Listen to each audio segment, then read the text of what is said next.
And I'm not going to be like, in my day, we used to. I'm not saying that. But what I am saying is that, walk up the hill both ways. That's right. I had no problem working overtime. But this new generation, you want to lose someone? Work them a lot of overtime.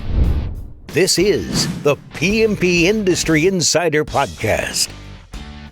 Hello, everyone. Welcome out to another episode of the PMP Industry Insider Podcast, where we take a look at what is changing in the pest control industry, and we take it, pest and lawn, and we take it to front lines with those that are driving those changes. As always, I'm Donnie, Shelton, owner of Triangle Home Services, which has Triangle Pest as well as Triangle Lawn. And with me is the omnipotent accounting pest and lawn guru. I don't know what else to call you, Dan. Mr. Dan Gordon. Dan, would you like to say good afternoon? We're recording. Good afternoon. I just want you to make sure that you understand what omnipotent means. Please look it up in the dictionary, because I believe that you were pretty spot on, and I'm not sure that you meant it. But anyway, good afternoon. Dan Gordon, PCO Bookkeepers and M&A Specialists. We specialize in accounting, CFO services for the pest control industry. In case you didn't know, we have teamed up with David Billingsley, who is an industry veteran and outstanding guy, knows the business inside and out, to form our peer groups. And we've formed several of them so far since we have started talking about this. So a lot of you listeners have gotten involved with that. If you're interested, listen to episode 136, and you can learn more about it. And also, please consider supporting our sponsors, Cold March by WorkWave, for those of you who are interested in marketing, not just digital marketing. I was corrected, it's marketing. And PestSure, for those of you who are interested in insurance that is specific to the pest control industry, for auto, GL, and workers' comp, and I believe EPLI and a few others. So they are at pestsure.com. And with that, I will hand it back over to you. Well, first things first. Yes. First things first. Omnipotent means having unlimited power. Able to do anything. So yes, let's Superman. Yes. Okay. Unlimited. No, Superman had kryptonite. Nope. That's true. No. Yeah. Able to do anything. So there you go. The accounting, the omnipotent pest control accountant. That's got a pretty good read. I can do anything. You can do anything. Yeah. All righty. So today we're going to talk about something that's near and dear to all of our hearts, which is labor cost, which is going to be such a fun topic. And of course, for this episode, you have a special guest. Our guest is already with us. It's Mr. Dan Gordon and myself. Thank you. And this is actually from the December issue of PMP. Dan has a cover story that's an exclusive study that PCO did, where it found that labor costs rose more than 25% in 5 years, which we're going to get into. We're going to talk about quite a bit. So there'll be, if you look on pmp.net, or I'm sure if you get the magazine, you'll see that as well. And there's going to be a sidebar in that story that shows, it talks about these 9 levers that we're going to go through. And if I know Dan and I really, really well, I doubt that we'll get through all 9, but we're going to try. We're going to walk through them here. And you're going to be, basically, we come out, when you get out to the end of this podcast, the goal would be is that you understand how to reduce turnover, how to get the most out of your folks. And I don't mean that in a negative way, like we're trying to kill them, meaning that you know how to manage your labor, because by far, and we've said this so many times on this podcast, and we said anytime that we're together, if you want to make money in pest or lawn or any service company, it all comes down to how well do you manage that gross margin. Now you can screw things up, but if you get your gross margin correct, which is really your service payroll, most likely you're going to be just fine. And so with that, Dan, let's jump right into this. Let's start talking through labor costs, labor pains, kind of. I want to hear a little bit more about this study that you did. Yeah. So we did a study on labor inflation, and spoke to, I do a column in PMP, and told them about my study, and they said, hey, this would be really great. We want to, give you the cover. And Marty and Mike there said, Dan, you've had probably 3 or 4 covers already. And so we're going to give you another cover. And my immediate reply was, I have had all of those covers and I really appreciate it, but they never put my face on it. They always have like these, different graphics, and they're my articles. And they said that I have a face for radio, so that's why you will not see my face on the cover. But anyway, the article it focuses on data that we extracted from over 400 of our clients, and in 47 different states, which is that's significant because what the data that we're going to talk about, there's some states or some markets that are, the inflation is higher than others. And so we did this study for clients from 2018 to May of 2023. That's where we stopped. Okay. And so a couple of caveats. The data is not perfectly comparable because different companies have different compensation arrangements with employees, different job descriptions. So I can't just say, a technician in company A does exactly what the technician in company B does. So he, if he got a 10% raise each year, that's 10%. Well, maybe company B's technician does a hybrid of sales and or some types of other things. So that's kind of a caveat. And we've only done this. We did the study for two classes of employees, technicians and CSRs, because we felt like those would be, relatively close company to company. We didn't do it for salespeople because there's tons and tons of sales compensation arrangements out there. So we're not comparing apples to apples, and same with management and whatnot. So this, the article is really based on technicians and CSRs. And so that's the way that it worked out. The research that we found, though, was pretty interesting because we went and looked at the Department of Labor. They have certain data, and we put our data against theirs. And what do you think we found? I would imagine that ours was actually higher. No, it was probably right within the spot of really so and really it accelerated quite a bit through COVID, right? So it's basically what we knew, but I felt like we wanted to quantify it, and so we have some charts and whatnot in the article that you can take a look at if you really want to geek out on this stuff. But basically what it told us is that over the 5 years wages increased about 25%, which is what the Department of Labor says as well, right? So that would mean, and we've beaten this subject to death, you need to raise your prices over that 5 years. And because of the way that labor works into the P&L, it doesn't mean that, okay, prices go up 25%. And if you're interested in finding out what you need to raise the prices, go back to, I don't have the episodes here, but we talked about it so much. Basically,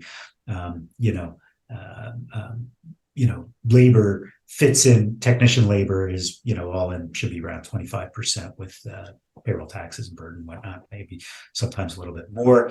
If that went up 25%, that's actually 6.25% of your P&L. So that's, those are some of the things that you want to look at. So that said,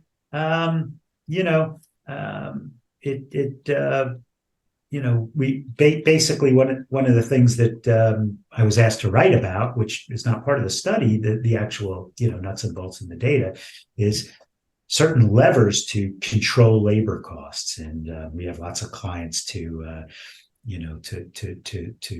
play off of to get that information, and so not the least of the omnipotent Donnie, Shelton, and Triangle. So.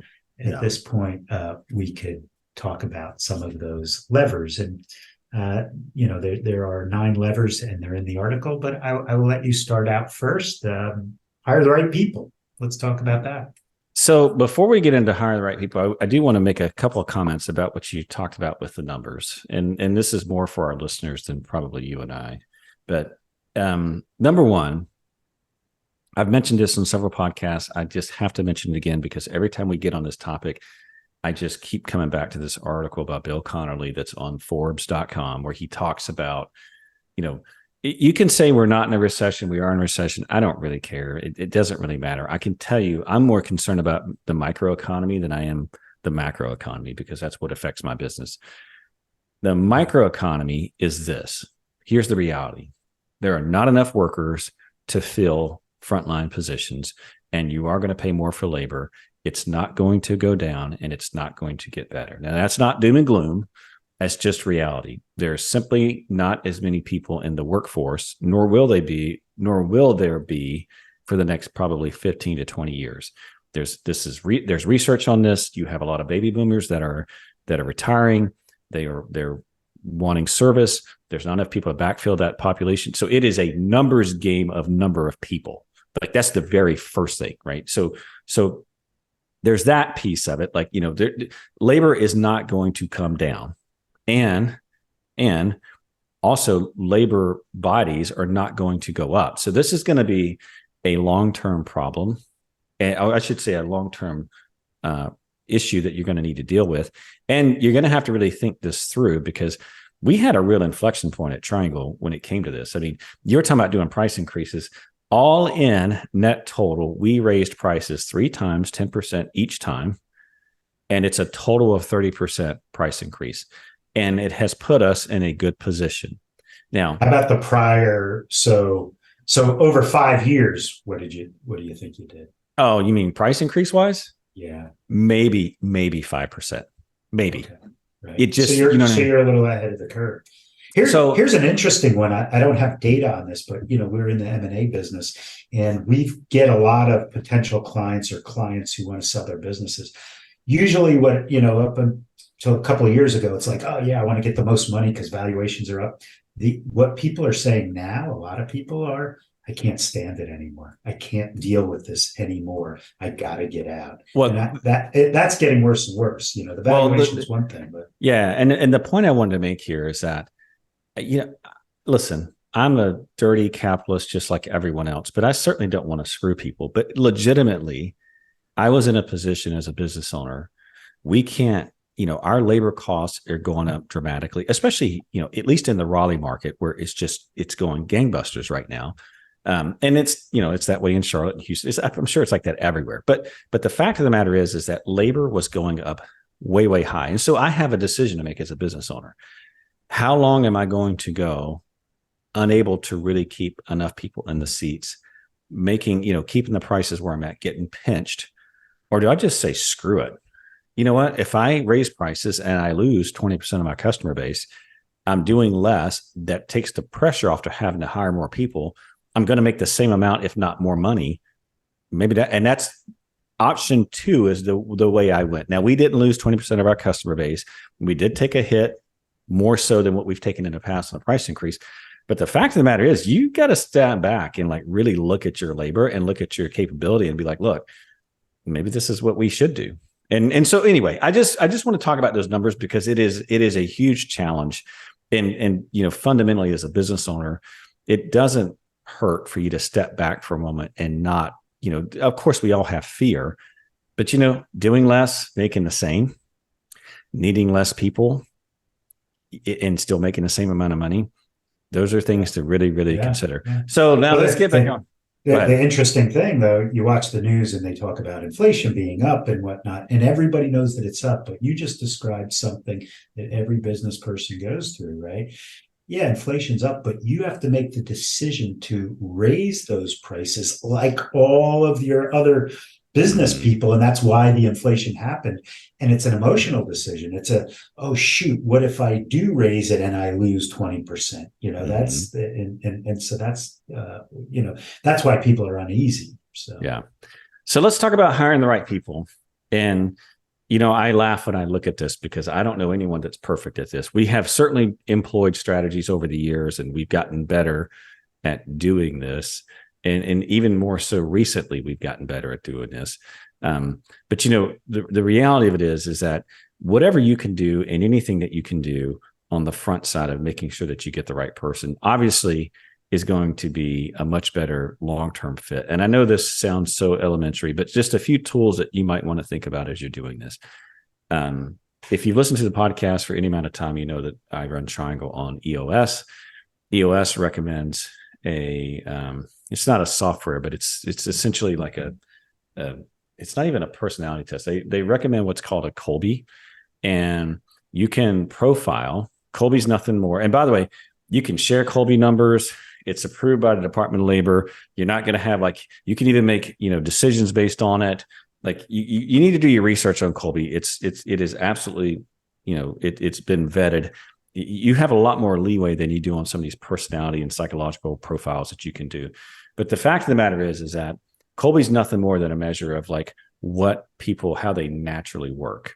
And so what you can do with it is you can build an index on each position, whether it be your technicians, your office staff, your leaders, or whatever. And then as you're hiring or as you're interviewing, if you're getting down the pipeline with a person, you can see how they fit as far as a Kolbe. And I can tell you right now, this has absolutely changed us at Triangle, implementing this. I mean, bar none. Now, does that mean that we always make a great hire? No, we don't.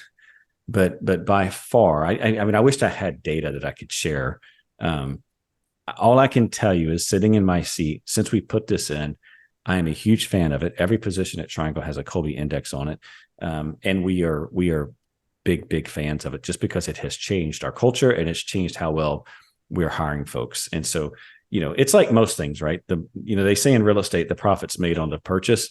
I would say as far as people, the win is made in the hire, getting the right person in the right seat. So what are some of the other things on the people analyzer? So EOS has a people analyzer. What are some of the things that you So there's hiring the right people, and then there's keeping the right people, and then there's upgrading people, and I mean, let's just be real here, right? So the people analyzer, by the way, I was not a fan. If you spend any time with me, when Traction first came out, I hate to say it, I was probably a Traction hater, and it was totally unfair because I didn't read the book, and I'm like, here we go. The leadership du jour, this is the next trend. Yeah. Yada, yada, yada. I was the same way. And then I read the book. And everyone talks about, you got to have a great culture. You got to have a good culture, your culture, blah, blah, blah, blah. And I'm like, okay, whatever. And then I read the book, and it actually has a system for designing and creating a great company culture. And one of those things is identifying your values. And there's really two tools that you do to do this. Number one is what's called a GWC, which is a get it, want it capacity to do it, right? You look at every position, look at every person, because as your business grows, the right person for the right seat, that changes. And you need to review that at least annually, maybe sometimes even more than that, maybe even every quarter. We review it every quarter. But the seats that you have at your business every quarter are changing. And so the question is you come back and you look at someone that's been with you a year, 2, 5, 10, I don't know. Do they get it? Do they want it? And do they have the capacity to do it?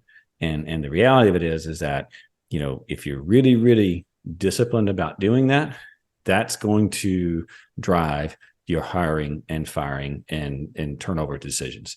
Okay. So there's that tool, right? There's the GWC. And then there's the people analyzer. And this is where it gets into your culture. I've had several cases where someone has been working for us and they're great technicians and they're awful culture people. And what a people analyzer does is that it gives your managers and you a tool where you sit down and you go through all your company values. Now, this assumes that you have sat down as a company and decided these are the values that we have. And it's a plus minus, or a minus minus. And the reality of it is that this is where you really can get into building your company culture, because now it puts it in black and white and you have a tool that says, yeah, Donnie, he's doing great here, meaning myself.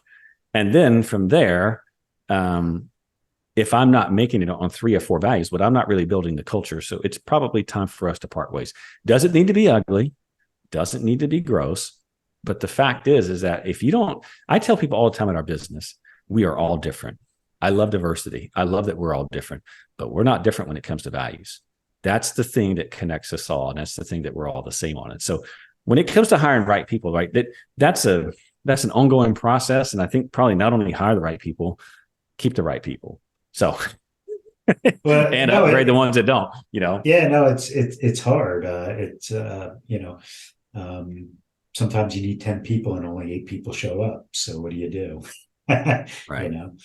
And that that's a problem. But so by the way, after I wrote this and after I read it and after you said it, it said hire the right people. And that seems like a no-brainer as opposed to hiring the wrong people or want to hire the wrong people, right? Right. So the next one is job descriptions.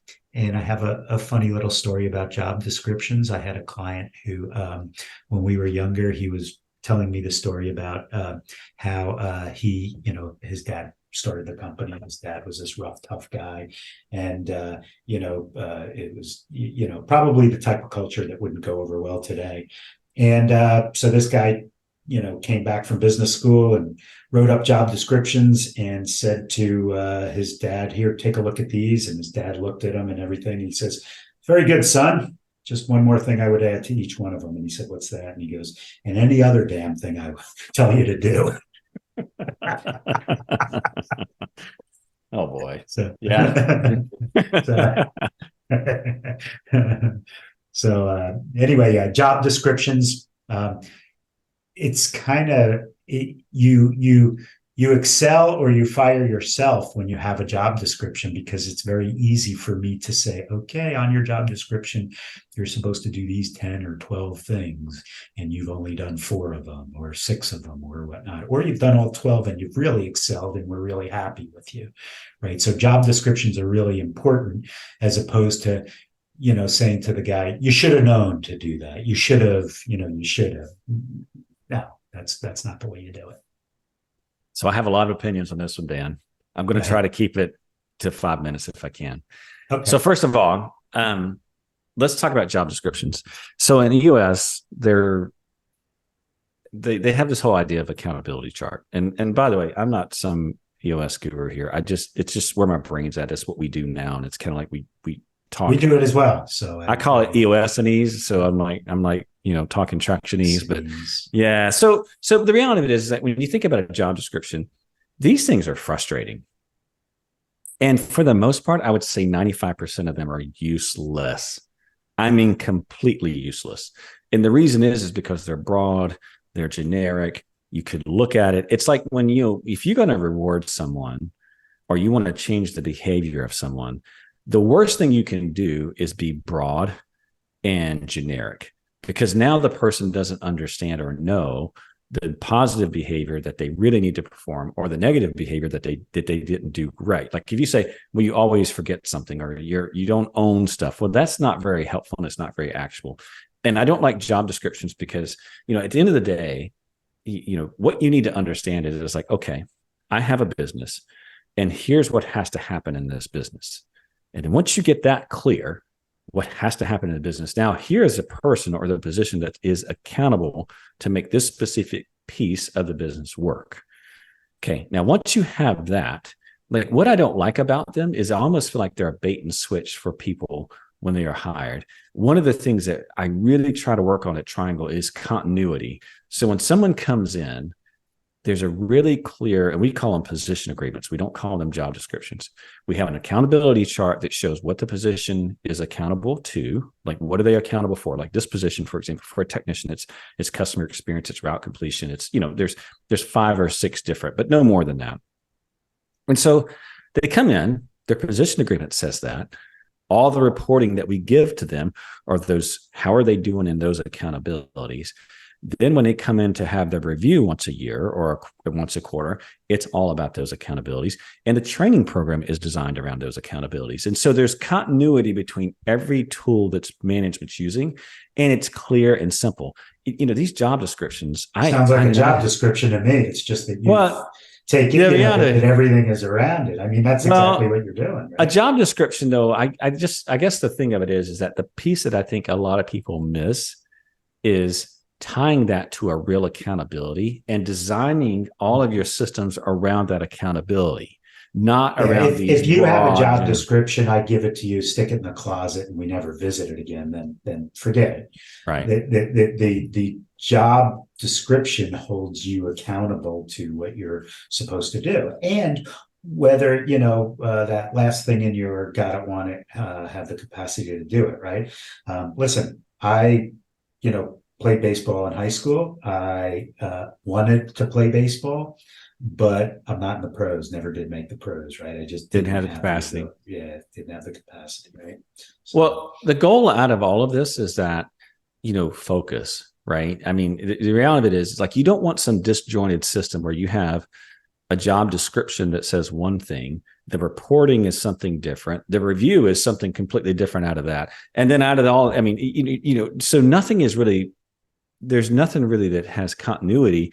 And so now the person is like, well, I just do whatever is the flavor of the day, right? And then and the other part of it is that you're not able to get the most out of your people. There's one more thing I want to say about job descriptions, and I'm not telling you this is what you need to do, but I think it's an important part. At Triangle, we call them position agreements, and we go through what they're accountable. I mean, we take exactly what's on the accountability chart, and that's what's under their critical results area. And then at the very end, the employee signs it, and guess who else signs it? The manager. Supervisor. Yeah. And there's a statement from the manager that says, I'm going to provide all the training. I'm going to provide all the materials. I am going to provide you all the things that you need in order to do to produce these accountabilities. And so we put the manager on the hook as well. And I do that. It's kind of more for just the reality that, our managers can't just, and not that our managers would do this, but it's a reminder that, you're agreeing to this, and we have a part that we need to play as well, right? Because if I give someone all the accountabilities, but I don't give them the support, I don't give them the training, I don't give them the feedback, those types of things, well, no one's going to succeed in that. So it's just another way that the person who's signing it understands that this is a relationship, and we're all in on each other, and we're here to do it together. So, all right. Very nice. So now that we're done with all the touchy-feely stuff, that's not touchy-feely.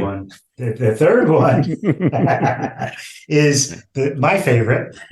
Track your labor costs by category and by department. Okay. And that's extremely important, especially, in a time of inflation. And I think we're through the inflation, but in this tumultuous time. So a lot of people have asked about our cost study. Hey, Dan, why don't you do a cost study every year? And the reason I don't do a cost study every year is because it's stated in percentages, and the industry has been the same percentages for a long time, and it still will. But I will be doing an update to the cost study in 2024 based on 2023 numbers, and look for it. It takes a long time. There's a lot of data. So look for it like late spring, early summer. But what you've got to do is you've got to say, okay, well, track those costs by category. We like to look at technicians. If your company's big enough, we like to look at commercial technicians, residential technicians, and wood destroying technicians. We like to look at sales. We like to look at office, and we like to look at managerial. Okay, so those categories. And so when we book our payroll, that those, each person has a job function and gets booked into those areas. And you can look at our cost study for what those percentages should be. So it's really important that you're able to control your labor costs, and probably I refer to labor as like technician frontline. I refer to wages as everybody, right? So if your numbers are creeping up, that means that you have to make them creep down. And if you make them creep down, if you say to any of your employees that you've got to take a pay decrease, that's probably not going to go over real well. So how do you make those wages go down, Donnie? Well, there's a couple of things. I mean, you have to increase your efficiency. That's the biggest thing. You can't, sales, if your percentages are creeping up, more sales is not going to solve your problem. It's not. So you're going to be looking at things like routing. You're going to be looking at things like, routing is a huge thing. Typically you're going to be looking at like management. Is management really managing? Because oftentimes if you start seeing like labor costs increase, generally what that is a sign of is mismanagement, generally speaking. And so, especially if you have the tools for tracking and those types of things. I mean, look, we're guilty of it. I've had this happen. Well, but during this whole blip of inflation, it was that your top line wasn't doing as well as it needed to. And there's two ways to fix that: more efficient routing or raising prices. Price increase. You can always raise Sure. prices, right? So, Yeah. so those are the two things. So that's really important. Yeah. Okay. And so you can always, look at your P&L if it's done properly, and it's very important that it's done properly. And what I mean by that is that the divisions are divided up, right? And you should have the proper chart of accounts for the proper size of your business. If you've got a $500,000 business, you're not going to have technician labor in residential commercial, you'll destroy. But if you've got a $5 million business, yes, that's what you want to do if you have those departments, because you want to understand, am I, is my labor percentage good? So tracking labor costs by category and department, very important. The other thing I would say out of that is, and you have this as kind of the next point, so maybe we'll combine the two, which is using labor benchmarks. The reality of it is that there's nothing new under the sun when it comes to this industry. There may be some factors like, your market is a little higher in price and it could be a little bit lower, but the reality of it is that it's a very predictable business. I mean, we can get our budget within 1 or 2 percentage points. When something is that predictable, then what that means is that you really need to pay attention to benchmarks. And Dan was correct, right? I mean, you need to make sure you got things in the right category, because if you don't, you can't benchmark. But the fact is that, look at benchmarks, because at the end of the day, if you're pretty well in line with benchmarks, then that's telling you that, hey, I managed my labor well. And if you start watching it move up or down, you can either start rewarding your managers or look at what you've done in terms of efficiency, or flip it around and say your labor is coming up and be like, hey guys, what's going on here?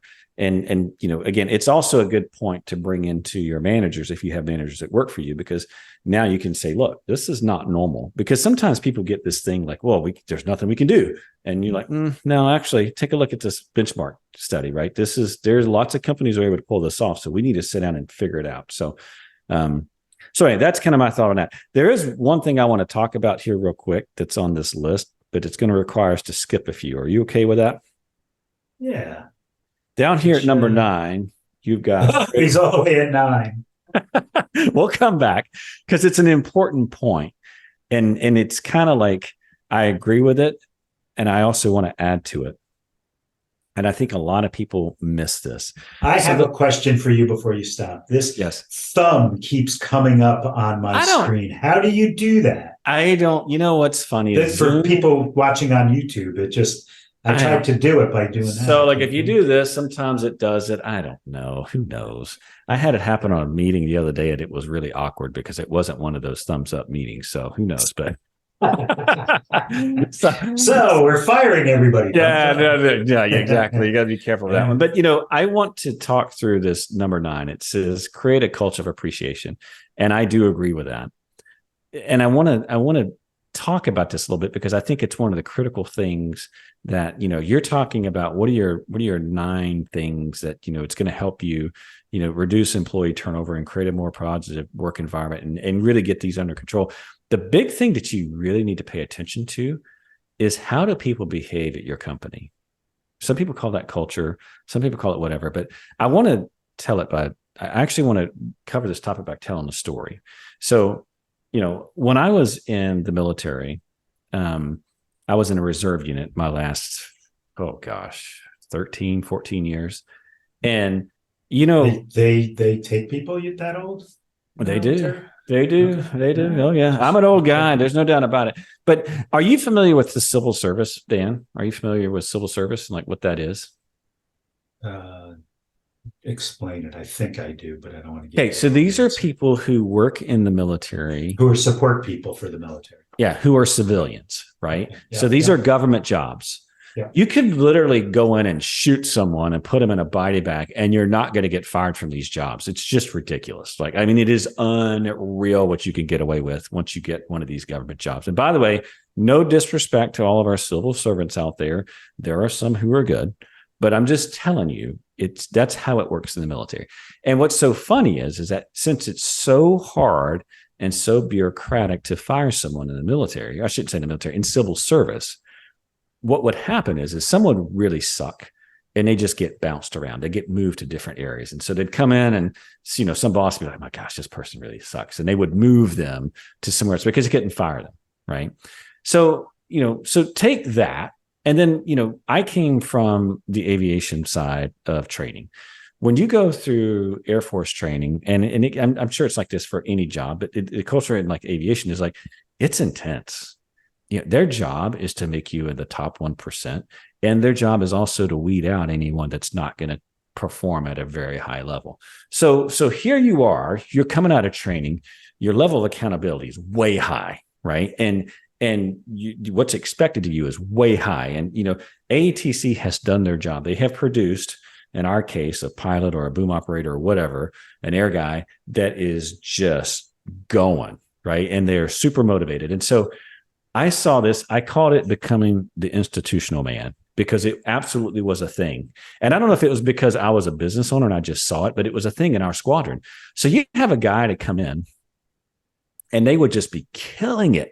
I mean, working extra hours, they would clean stuff up. They'd be working 12 hours a day. I mean, just having a massive impact. And they would get hired as a civil service person. And this is what they're doing, right? They're just getting. So what do you think? How do you think they got rewarded for doing all this work? Working for the government, they did.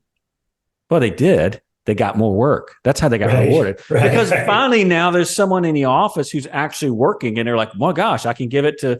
And I use the guy that I always use is his name was Miller, right? But he would come in this first 6 months, man, he would completely turn a department around, and he would completely. I mean, he could do he or she, it doesn't matter. I watched this phenomenon happen year after year after year, and so they would turn it around, and then after about 8 to 12 months, guess what they would figure out? You go nowhere. I can work a quarter of what I'm working right now, and I'm going to get paid the same, and no one's going to do anything. By the way, what you just described works at big accounting firms too. I was there. The better you are, the more crap they pile on you, and if you can take it, you'll eventually make partner. And so when we talk about creating this culture of appreciation, what I would say, and I called it the becoming an institutional man.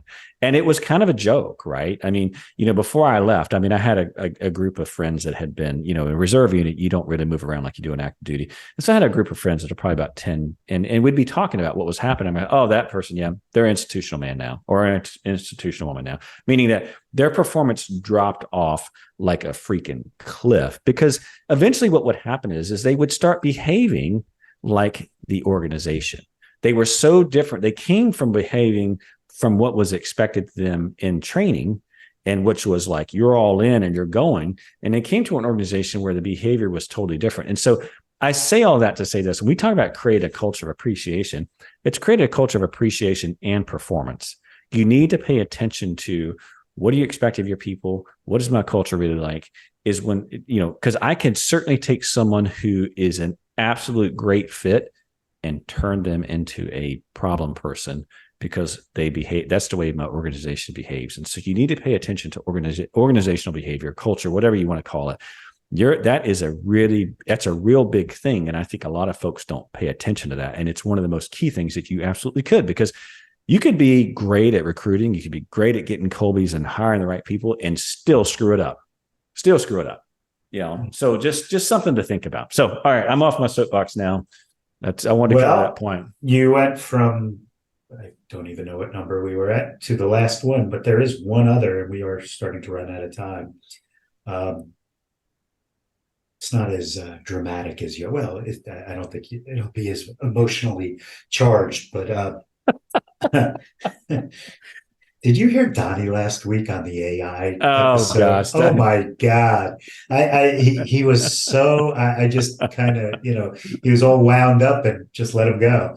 So anyway, so clearly this whole culture thing is in his Yes. ear. So Yes. understand overtime and use it sparingly.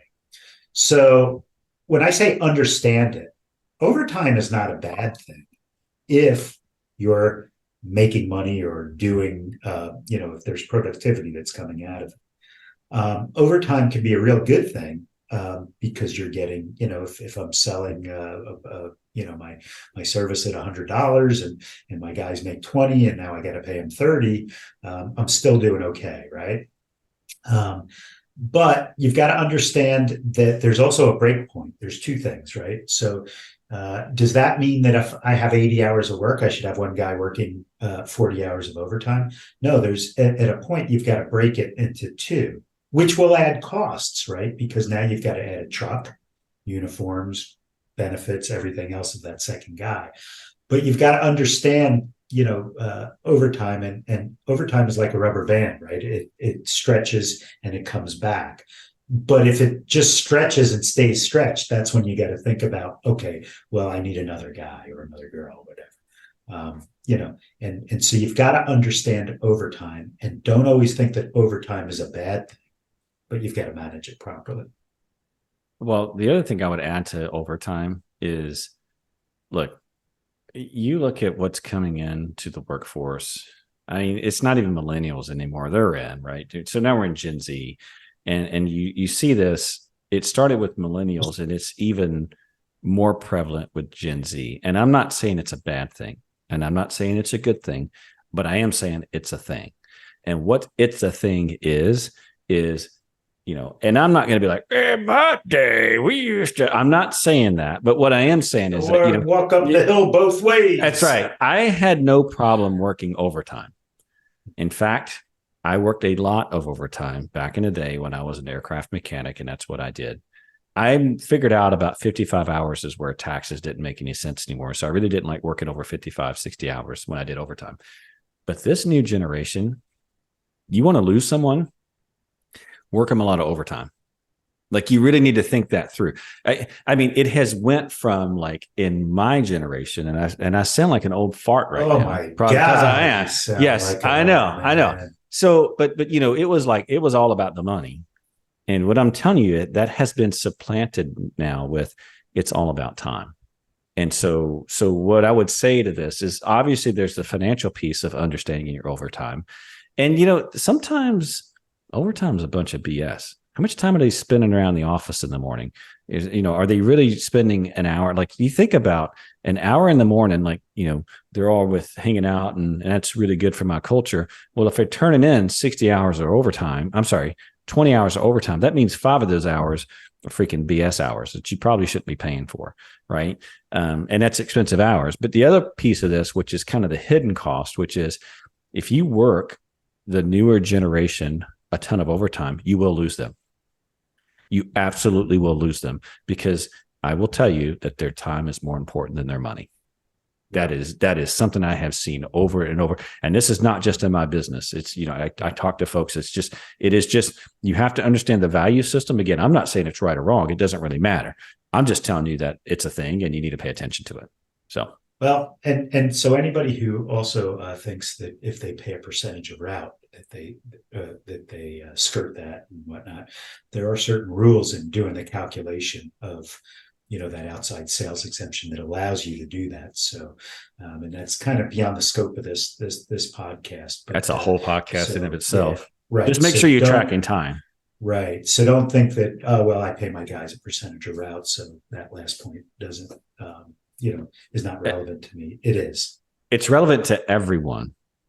It's relevant. It's relevant to everyone. So even if you pay your folks commission only, you still need to track your time, because if you ever get audited, you need to prove that these guys or gals are making just as much as they would if they were on hourly at minimum wage and they were getting overtime on that, which we all know you should be able to make that threshold pretty easily, but you need some way to prove what you're saying. Otherwise, you're in the wrong.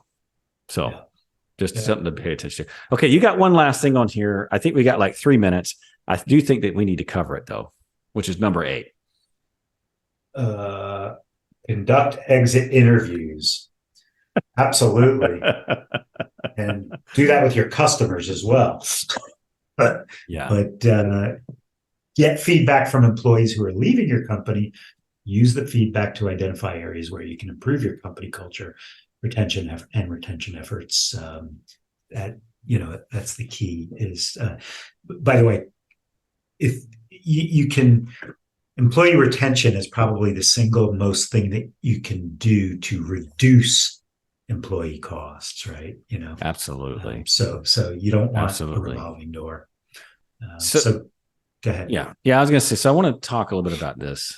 It'd be great if we could learn something one time and have it mastered. But the fact is that we don't. And when it comes to people, people are unpredictable. We're all crazy. I just say it's just what level of crazy are we at and what conditions will bring out crazy. But we're all crazy, right? I mean, that's just the reality. But these exit interviews, I'll speak for myself. I'm not omnipotent like some. But I will say this. Exit interviews are gold. They are absolute gold. And the reason that they are is because you're not always going to get good feedback, right? You're going to get one data point. But what exit interviews allow you to do is they allow you to see what's really going on and the effectiveness of what you're doing. Is it working or not? Because sometimes people leave because of life events. Sometimes people leave because, whatever, right? I mean, it could be an issue. Like we found issues in our business that we didn't know existed until we had an exit interview. And so if you have a larger company, you absolutely should do these. If you have a smaller company, you absolutely should do these. And if you feel like it's going to be awkward, you doing it, bring a third party in, but don't miss the feedback, because this is what you can use to calibrate what you're doing in terms of what you're hiring. You can find issues in your culture. Like, for example, when I talk about the institutional man, right? He may come and do an exit interview and be like, look, I did all this extra work. I never was rewarded. I got more work as my go-to, and that's it. Right? And you wouldn't, my point is that there's so much good data in these interviews. And when I say you, I mean the owner should absolutely be reviewing these exit interviews. You should read them. I don't care how big your company is. You need to read them. And it may be that some of that stuff is BS, and it's fine. Again, but at the end of the day, it's your way of identifying gaps, holes that you can fill in your culture, in your people, in your systems, so that you can get better. And you need feedback, right? You need that feedback in order to make those adjustments. You're just going to find them a lot sooner with these exit interviews. So, okay. I'm done. Good deal. And I'm out of breath. I'm off my soapbox. Anything to add there, Dan? Nothing to add. I think that the article will appear in PMP December edition. Looking forward to seeing it. My picture won't be on it because it was explained that I have a face for radio, but nevertheless, the data in there is pretty good. A couple of comparisons to Department of Labor. Maybe what we should do is we should put that picture of you in college with a fro on the podcast website. That was high school. That was high school. I'll bring that. Yeah. So, all right. All righty. Well, just a reminder that all of our resources and topics that we talked about today are available on the podcast website, pmpindustryinsider.com. Just take a look under show notes. And this is our shameless plug. We always appreciate any kind of ratings and reviews that we can get, unless they're negative. In those cases, please direct those to Dan. And with that, we're signing off. We'll see you next time. Take care. Take care. See ya. Bye.